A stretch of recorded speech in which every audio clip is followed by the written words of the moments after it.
Hi, hello. Heather here. I am dropping in today for our 20th live stream in a row. I can't believe I've never done anything like this, so it's super fun. Wild time for me.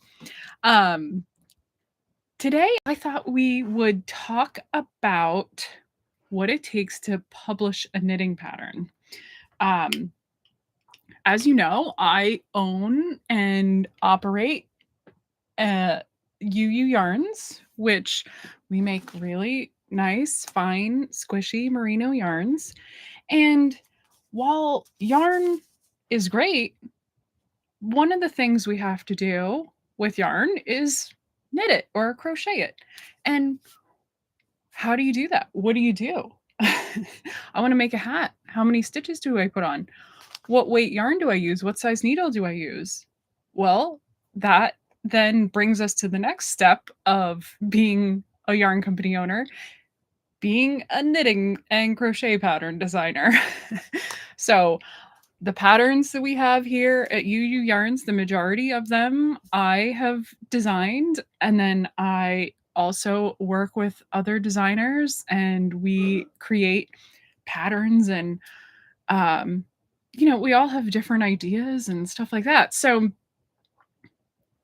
uh, having a yarn company or dealing with yarn, especially a nice specific color palette like this, it's great to show off how those things work together in by helping knitters make designs by creating knitting patterns. So I thought, since I just generated a new knitting pattern in less than a week, about 3 days, I thought I would walk you through what it took to bring this new hour and a half hat to life. Yeah, here we can go day by day. I can tell you what I did to make this pattern and produce this uh, printed document and all the steps to help you be able to make this hat that I had the idea for. So last week, Monday, the 11th, I crocheted this hat, the half hour hat, on live on my YouTube live stream. We had a great time. I was on for like an hour that day. And then afterwards, I got comments and emails that said, "Oh, can I have a knitted version? I would love to be able to knit something that fast." And, you know, my first thought is, well, crochet is faster than knitting, and we're never going to be able to make that happen. We're not going to be able to have a half hour hat in knitting unless we have super jumbo yarn, and I don't have that. And I didn't want to stack up like 80 things together, 80 strands. And size 50 needles aren't all that fun. Anyway, that's not the point. So I was like, okay, I kind of threw it out of my mind. Like, that's not possible, Cindy, or whoever emailed me. So I thought, I took it out of my mind. I went back to doing my work. I was doing my live streams. And then all of a sudden, that Thursday, I was like, oh, what if I did, like, I had designed a hat a couple years ago that I listed as a 2-hour hat. And I'm like, what if I take that hat and make it looser and more open so you get more distance and more space and use less yarn? Is there a way I could make that happen? So I messaged my friend, fellow knitting designer, Megan Schmaltz, with a couple ideas. And every idea I kept saying, she said, "You read my mind, you read my mind." So I got out I stopped stopped what I was doing and I got out my needles and I cast on.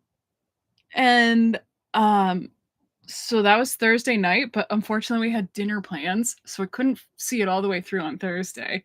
And then on Friday, there was it was open market. So I worked on it most of the day Friday, I'd say. Like every time I had a little break, I'd work on it, and I had to rip back a couple times. Like one time I forgot a yarn over, I had to rip back a row, you know. Then I had to figure out I didn't want to have double points because for speed, I didn't want double points like, not everybody has size 15 double points laying around. Anyway, so I just knew I wanted something uh without double points. And so it took me a few tries to work the decreases. So I had to come back, rip back a couple times before I got it. And then once I got it, I was like, okay, this is it. So then that was Friday. And then it was the weekend, Saturday. Like I quick typed in a few things into uh I started a new file and just typed in some stuff quickly, but it was still like all lodged up here. And then Sunday I didn't do any work. And then Monday, I'm like, all right, I really need to get this pattern out in the world. So Monday morning, I just sat down and I wrote out this pattern, got all the info in there, the 3-needle bind off I decided to do at the top, the notes, about how it's a double stranded pattern, working with two strands of yarn held together. And then all the pattern steps. So, you have to, it's a special skill to be able to tell somebody what you did here so that they can make it completely. And I really honed that skill when I wrote my book, Scarves in the Round, because the editor made me, every time she was also a knitter, so every time she read a pattern and didn't understand something, she would come back at me.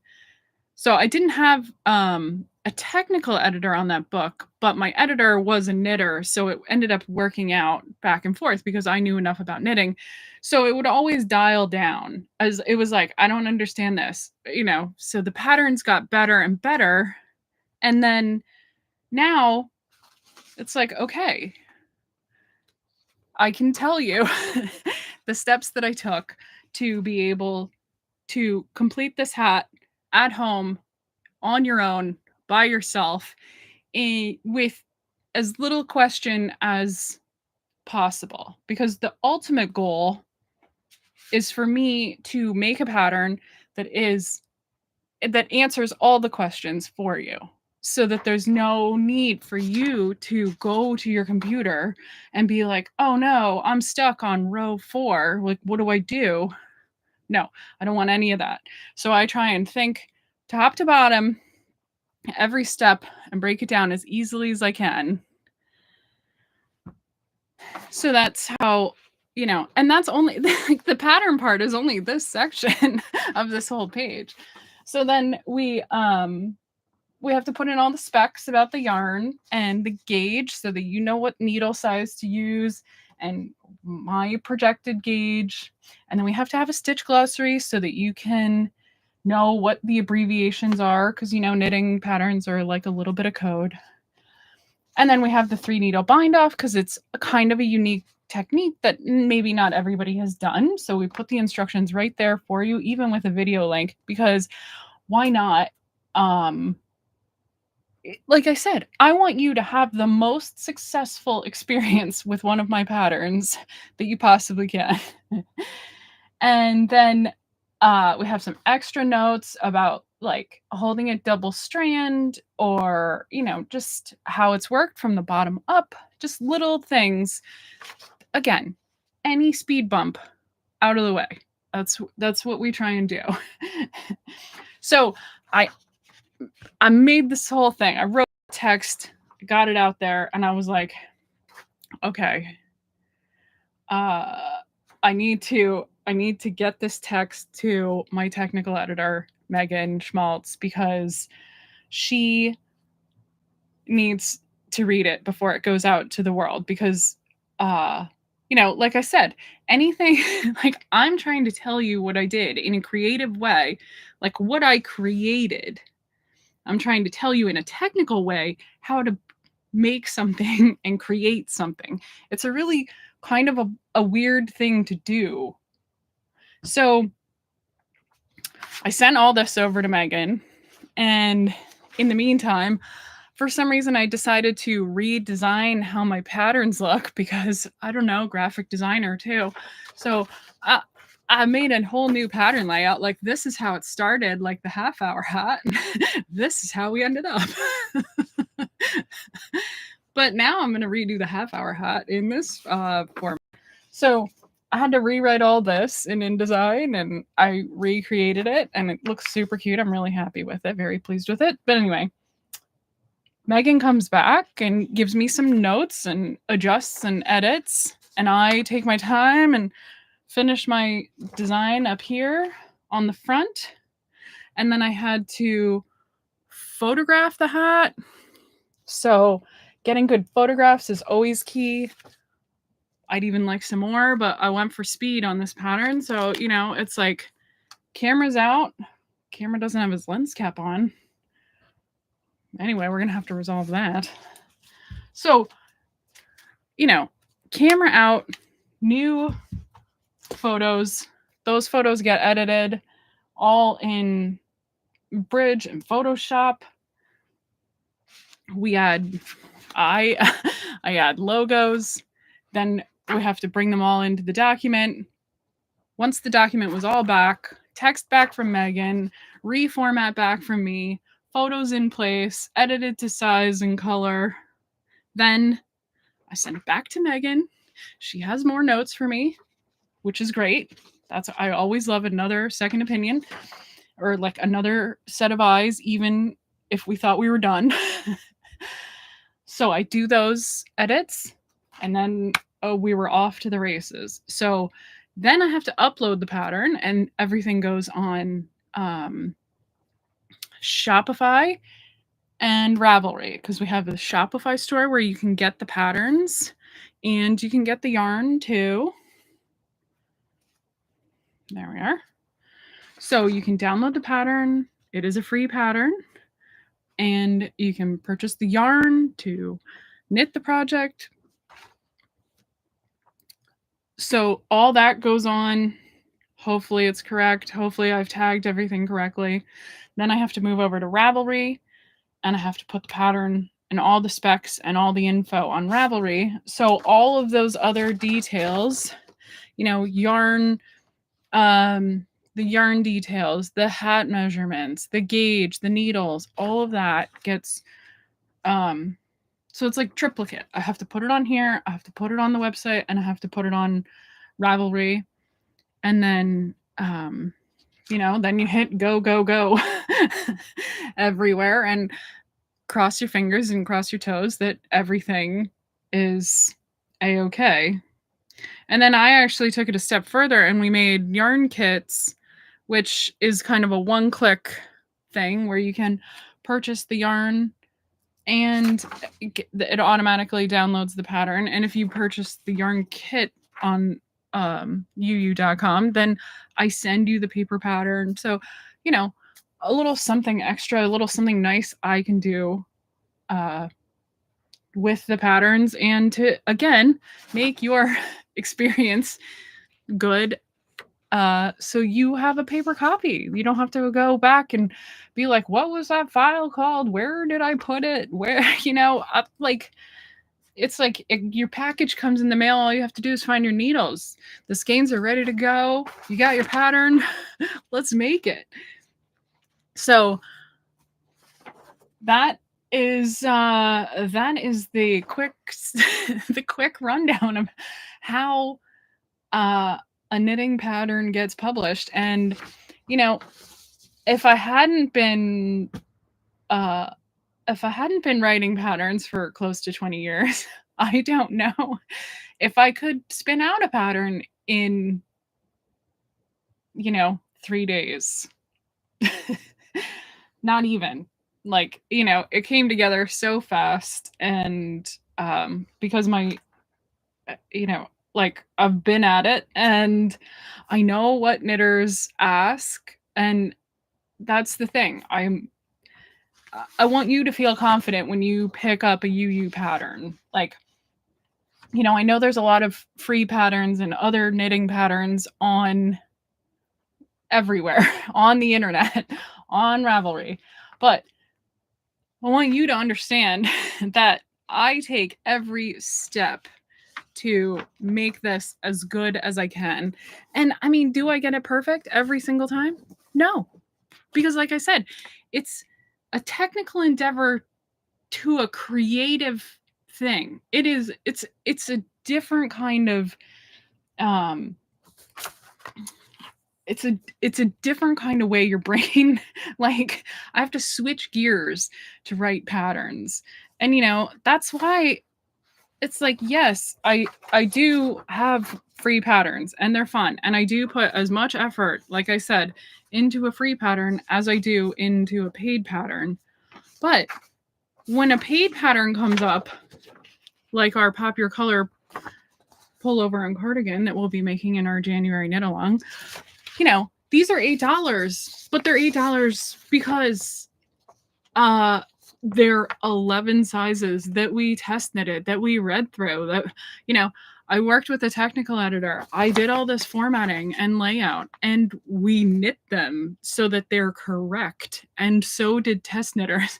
So that is why patterns end up, larger patterns end up costing money. And maybe there are free patterns for sweaters, and maybe there are free patterns for sweaters similar to these, and that's fine. Try them. But you know what? We do our best here to make our patterns as easy for you to work as we can. So that is how I published the pattern from no design to conception to completion in 2 days, 3 days. So that was my TED Talk on how to publish a knitting pattern. I hope you enjoyed it. Is anybody joining me tonight? I didn't know I was going to talk for 20 minutes about that. I kind of surprised myself there when I just looked at the clock. Oh, man. I had no idea what I was going to talk about. I had dental work done today, and the left side of my head was numb for hours. I mean, it was a lot, and I was really wiped out. So I had no idea what I wanted to talk about, but I knew I wanted to come on, of course, because I've really been enjoying our Vlogmas project here, and we have 4, maybe 5 days to go. We'll see if I pop on Christmas and say hello. Oh, Unapologetic Knitter. Hi, how are you doing today? Megan is my technical editor who helps me. I've mentioned her several times in this video, and I'm happy she's here hanging out with me on all sides of it. Even gave me the idea to make this video inadvertently. So that is about it. I think, oh, Debbie, what is the pattern on the mannequin? This is called Fluffy Fusion. It is a great pattern. It is also a free pattern on our website. Let me grab that for you.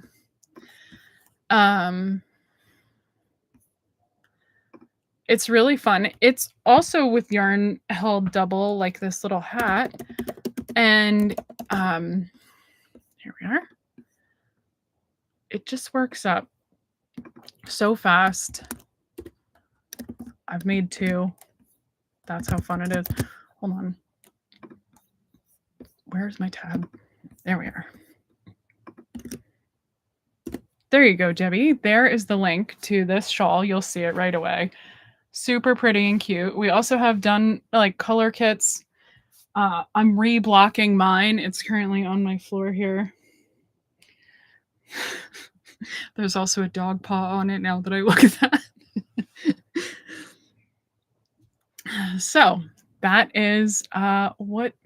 what's going on. Yes, the Fluffy Fusion is so nice. Here, I'll take it off. My girl here. maybe I'll wear this. I have to go run some errands, but it's chilly and might start raining. But I'm kind of digging this. Look at this shirt. I love this shirt. My friend gave it to me. It was like a clothes swap hand me down. Look, it's like deep indigo, but with black leopard print. Super into it. So of course, it goes. It kind of goes with this. Oh, I might be taking this girl out tonight. I need to go run errands and go to the post office. My hair's kind of crazy today. Anyway, like I said, I had a dentist appointment. I wasn't feeling too good.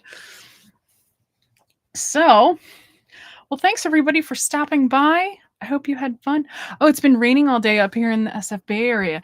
Yes, I am near San Diego, and we are expecting all of that down here in the next like day or so. It's really dark and gloomy out there, and we had some sprinkles, but I think they're saying Friday is our worst one now.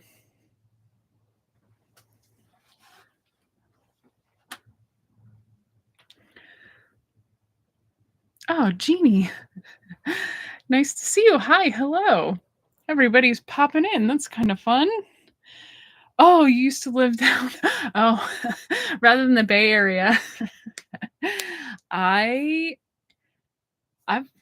spent some time up in the Bay Area, but yeah, when we actually moved to California, we landed here near San Diego, and yeah, both my husband and I decided, like, where else on earth would we rather be?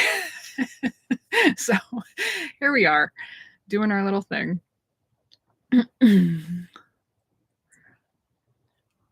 Love that shawl. Thank you, Jeannie. Yes, it's called the Fluffy Fusion shawl. I don't know if you can see the link in the chat. It popped up. I posted it a minute or so ago. So, regret leaving every day. Oh, that's cute. Yes, my sister lived in the South Bay, and they moved down here too. Not San Diego, more Orange County. Oh, good. Hi, Jeannie. Thank you. Yes, she's looking at the pattern now. Great. Well, if you want to grab it, that is perfect. Super fun little shawl pattern. I wish I could show you the other colorway on the floor here. Maybe I'll talk about that shawl tomorrow or Friday. But I was giving mine a fresh blocking before I chatted about it here on the live stream. So I'll pencil that in for one day this week. Yeah, good. Thank you for the pattern. Good. I'm happy you're enjoying it. I hope you have fun making it. It's a good one. You know, you can be solid color, or you can do one, the marling, or carry one color all the way through and then add other colors. There's a million ways you can stripe and color stuff. So, okay, well, I'm going to head out and go to the post office before it closes here at 5, and so I can get your yarn packages out on their way to you. I hope you've had fun. I will be back again tomorrow. Maybe we'll talk about the Fluffy Fusion, or maybe color. I'm not sure what the schedule is. Oh, good, Jeannie. I'll be making it using my Advent. Yes, those hand-dyed Advent would be so cool. You could even do like one solid color and then pop like for the whole thing, and then pop your Advents through that, or just double your Advents and make the whole thing and blend them. It could be, yeah, tons of fun little things. Yeah, Advent mini skeins would be a lot of fun for that. So perfect. Okay, well, I will see you again tomorrow. Thank you everybody for coming. I really, really appreciate it, and I hope you have a good evening, and I'll see you again tomorrow.